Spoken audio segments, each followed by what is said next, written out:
charisma without clarity is noise, and clarity without charisma is power. Yes, I said that. I didn't get it from some guru on Facebook or anything. Definitely something I created. But charisma is not the goal. It's not the goal. If you lead groups of people, if you lead organizations, if you even lead a small team, your goal is not to lead off charisma. Charisma doesn't get you far. It's much like a finite fuel source that you can use to try to kickstart your journey. But if you do not move into an alternate, a better, a more efficient fuel source, then you will fail. So the goal here is to let us discuss the elements of why is clarity. Clarity. Why does it beat charisma every time? If you put clarity in a boxing ring with charisma, it's not going to go 12 rounds. It ain't happening.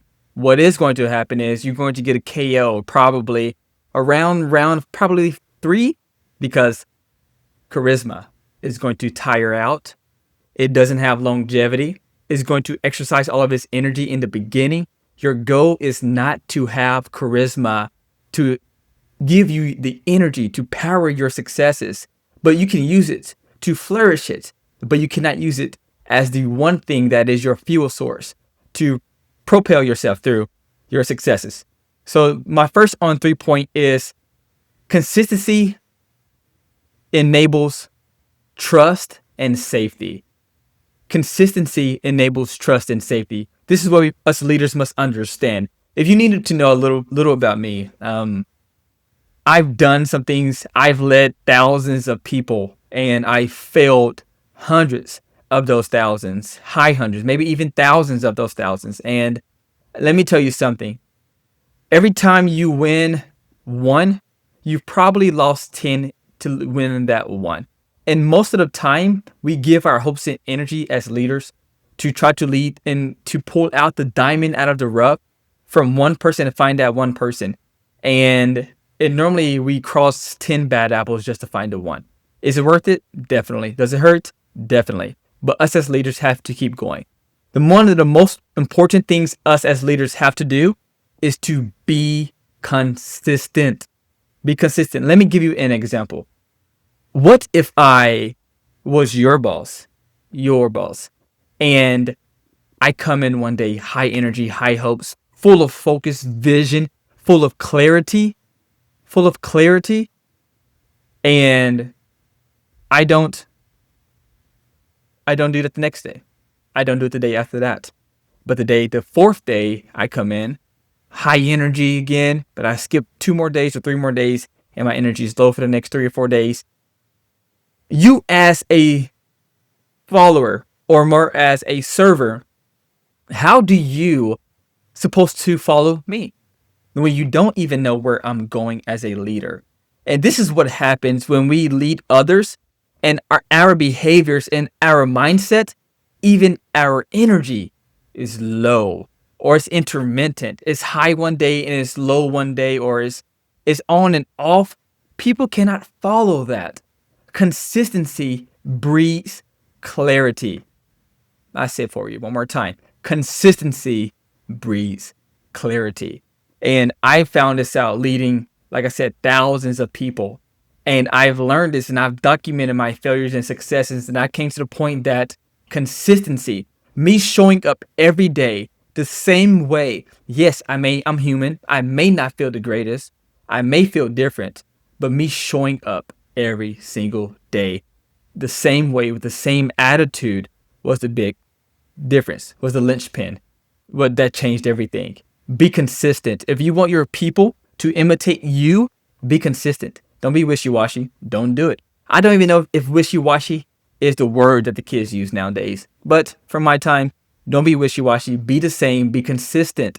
People follow and they love consistency. And consistency breeds clarity. And with clarity, you get trust.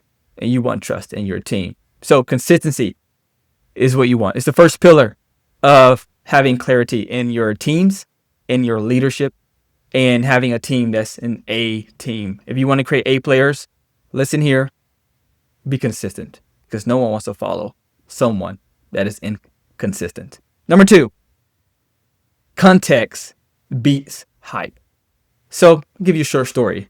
Um, when I was growing up as a little kiddo, there would be times where I ask my parents, hey,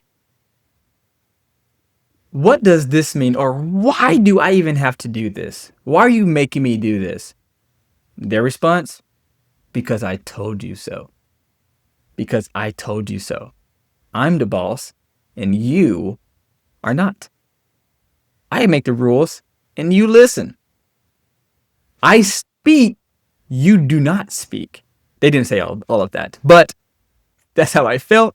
And us as leaders and being the boss at times, what we do is, hey, listen here. I create the rules and you follow. I create the rules and you follow. Be a robot. I say you do. You don't have to think here. I'm going to do the thinking and you're going to do the doing. And that sounds extreme, but that is what we do as leaders. We tune our people to stop thinking for themselves, stop failing forward, and we'll talk about that another time, not now.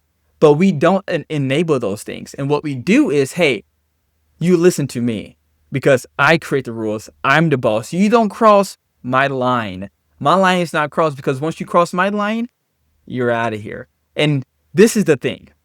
That is not the way.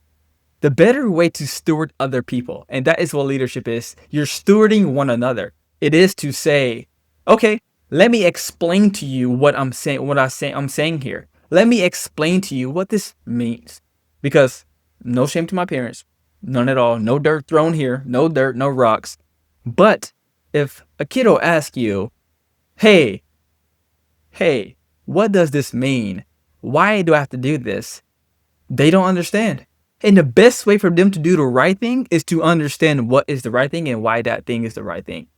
It is very important we do that. It is very important that we act on that. And so that is the thing. Have context. Give context. When you are in meetings, when you are coaching and training, clarity comes by context. Not hoarding your knowledge and to save it because you're chauvinistic, but to say, hey, I trust you. I believe in you. This is what I'm giving you. This is what I'm saying to you. And this is exactly how you want to do this. Okay?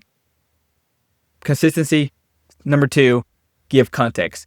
Give context to the things that you believe in, the things that you want to happen. If you are telling someone this is what needs to happen, this is the goal, this is the mission, this is the plan, and you are not able to break that down and give them the full vision of what you're doing, that is a problem. You need to fix that. You need to fix that. Number 3, let's keep moving. Number 3, check back on your people. Follow up on your people. There's this saying back in the day, from when I managed restaurants, it was inspect what you expect. And this is the thing of like, okay, if you expect something, if you want something from people, inspect it. Go check it, go follow it, go see what's going on. And this is a very, actually a profound thought that most things won't happen. I know all of you gurus on here and the people that train online, it's like, delegate. Yeah. Cool. Yes, you should delegate. But the thing is, when you have leaders that's over things and those leaders are over other things, you need to ask someone that, hey, what is going on? Is this complete? And it's good, yes, if you have the leaders, ideally, that you can trust their word, that is the best. But the plan is, I need to understand and I need to inspect what I expect. So small idea here. If you are running a restaurant or someone's running a restaurant and you have a target or you have a new strategy you're putting out and you're testing new ideas, and your goal is to, or a better way for you to get information through people is to say, hey, what did I just teach you? Or what did I just say? You teach me back on what I just taught you. And what that does is it nurtures that person in their prefrontal cortex, and it allows them to actually role play in that, and their learning styles increase by like 80%. And so they're more likely to even do something because it is more of them now, and they're also more bought in. So the goal is, okay, I established the plan, the vision, the focus, all of these things. Now, the goal is for me is to make sure you understand what I understand. Because I know what I know, but do you know what I know? Yeah. Do you know what I know? Probably not. But that's the goal. We want to get our team there. And that is what we do as leaders. Leadership is not a reward, but leadership, stewardship, having responsibility over another person is a responsibility, but it's never first a reward. Thank you for your time. Talk to you soon.